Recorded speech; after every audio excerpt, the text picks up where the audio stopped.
আব্বা এই মেয়েটাকে আমি আমার জীবনে চাইতে বেশি ভালোবাসি, তাই তোমার ঘরের পুত্রবধূ করতে চাই। হবে গুদমানি বেটা, গেজা মেজা খায় নাকি তুই?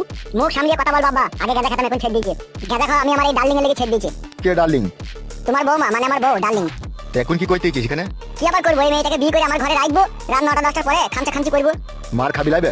কেন আব্বা, মেয়েটা তো ভালো, তা আমি বিয়ে করলে কি অসুবিধা? হবে তা কোন বংশের মেয়ে কোন জাতের মেয়ে তার একটা পরিচয় পত্র দিতে হবে না লাইবে? বিয়ে করবো বলি করবো হয়ে যাবে। পরিচয় পত্র নিয়ে গায়ে ভরবা আব্বা, ওর একটা 3 কোণা বাকুড়ি আছে, ওই বাকুড়িতে আমি চাই দেবো, এটাই আমি জানি। পরিচয় পত্র আমার দরকার নেই। এগুলো কোনো কথার মধ্যে পড়ে লাইবে?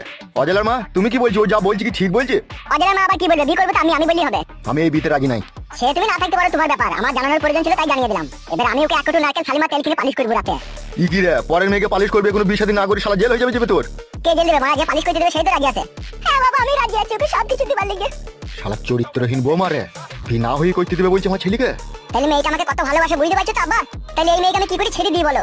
যা ভালো বুঝবি কর, কিন্তু আমার বাড়িতে হবে না এইসব নোংরামো কাজ।